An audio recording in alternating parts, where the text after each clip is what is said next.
రండి రండి, విచ్చేయండి. ఏమిటి విషయం? ఈ పాపిష్టినోడితో ఆ విషయం ఎలా చెప్పాలని నేనెంతో కుమిలిపోతున్నాను. కానీ తప్పనిసరి పరిస్థితి. అందుకే మీతో చెప్పాలని ఇలా వచ్చాను. అంత ముఖ్యమైన విషయమా? ఆ మాట విని నా గుండె పగిలిపోయింది. మీరు వింటే మీ గుండె కూడా పగిలిపోతుంది. మహామాత్య, విష్ణువర్ధన చక్రవర్తి కుసుమశ్రేష్ఠి కుమార్తె వాసవని చూశాడు, మోహించాడు. ఆమెను తనకిచ్చి వివాహం జరిపించేలా, కుసుమశ్రేష్ఠిని ఒప్పించేలా మీకు చెప్పమన్నాడు.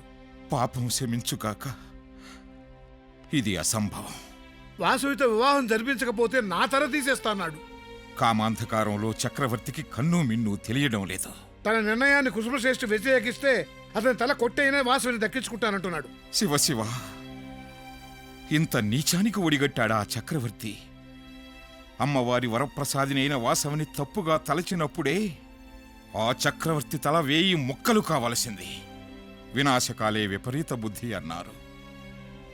చెడుకాలం దాపురించే చక్రవర్తి ఇంత విపరీతమైన కోరిక కోరాడు. విషయం మీకు తెలిపాను. ఆలోచించి మీ నిర్ణయం చెబితే చక్రవర్తికి నివేదిస్తాను. వస్తాను. మంచిది మహామంత్రి. నమస్కారం.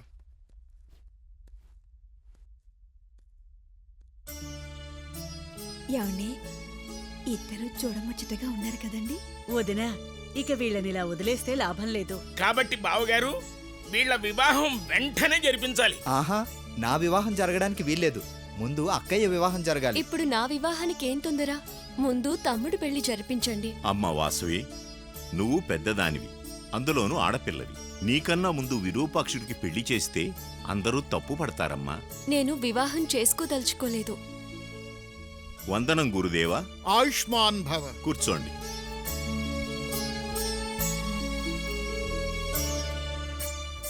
గురువర్యా, ఈ వివాహము సంసారం లాంటి భవబంధాల మీద నాకు ఆసక్తి లేదు. నా మనసు తనువు ఆ పరమేశ్వరుడికే అంకితం. కానీ పిల్లల కన్న తల్లిదండ్రులు పిల్లల పెళ్లి ముచ్చట చూడాలని మాకు ఉంటుంది కదమ్మా. ఆ ముచ్చట తీర్చడానికి తమ్ముడు విరూపాక్షుడున్నాడు. కుసుమశ్రేష్ఠి, వాసవి సర్వజ్ఞురాలు, కారణజన్మురాలు. ఆమె కోరికను మన్నించడం తండ్రిగా నీ ధర్మం. గురుదేవా, తమరు కూడా. కొన్నింటికి ఆ కాలమే సరియైన సమాధానం కూడా చెబుతుంది. మీ ఆజ్ఞ.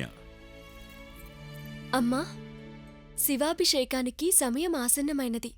వస్తాను. గురుదేవా, వెళ్ళొస్తాను. సెలవు. శుభం.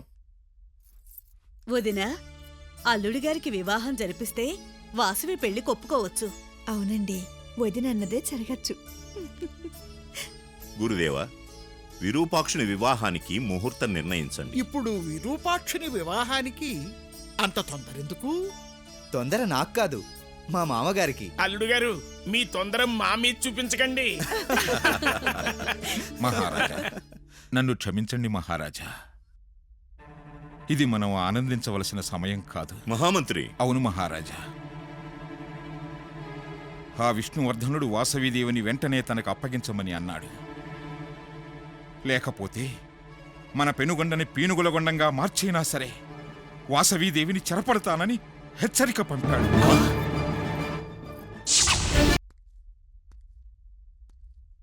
మహారాజా,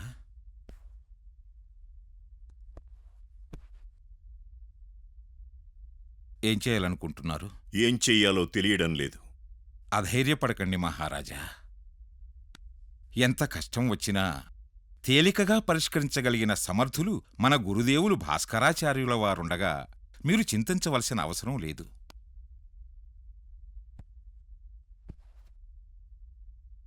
శుభమస్తు.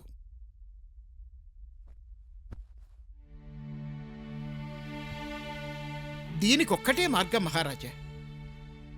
మన వైశ్యుల ఆధీనంలో ఉన్న 18 పట్టణాల వైశ్య ప్రముఖులను ఇచ్చటికి రప్పించండి. వారి అభిప్రాయం సేకరణ చెయ్యండి. దానిని అనుసరించి తగిన నిర్ణయం తీసుకుందాం. ఇంతవరకు వాసవాంబకు ఈ విషయం తెలియకుండా జాగ్రత్త పడ్డాం. తెలిస్తే ఏమవుతుందో. 6 పదుల వయసు గల ఆ చక్రవర్తి ముక్కుపచ్చలారని మన వాసవిని వివాహం ఆడకోరడం చాలా విడ్డూరంగా ఉంది మహారాజా. కామెర్ల రోగికి లోకమంతా పచ్చగా కనిపించినట్లు ఆ కామాంధునికి తరతమ భేదాలు తెలియడం లేదు మహారాజా. కన్యకను ఇవ్వకుంటే కయ్యానికి కాలు దువ్వుతానని వర్తమానం పంపాడు. కయ్యానికి కాలు దువ్వినా ఈ వియ్యానికి నేను అంగీకరించను. నా కంఠంలో ప్రాణం పోయినా కన్యకను వానికి అప్పగించను. గతం మరచి, సామ్రాజ్య హితం మరచి, ప్రాణదాతనైన నన్నే కబళించేందుకు ప్రయత్నిస్తున్న చక్రవర్తికి తగిన గుణపాఠం చెప్పేందుకు 18 మండలాధీశులకు వేగిరం వర్తమానం పంపించండి. ఏలాపురం ఆదిగా గల మండలాలను జయించి చక్రవర్తికి పాదాక్రాంతం చేసిన వాడిని, విష్ణువర్ధనుణ్ణి శత్రువులు చుట్టుముట్టినప్పుడు ఆ వలయాన్ని ఛేదించి వారినందరినీ వధించి చక్రవర్తికి ప్రాణదానం చేసిన వాడిని, నా ధైర్య సాహసాలు నచ్చి నా పోరాట పటిమకు మెచ్చి పెనుగొండ మహామండలాధీశునిగా నాకు పట్టం గట్టిన చక్రవర్తి నాపై కాలు దువ్వి పరమేశ్వరి వరప్రసాది అయిన నా కుమార్తె వాసవిని చేపట్టాలని సంకల్పించడం న్యాయమా, ధర్మమా? చెప్పండి ఆచార్య.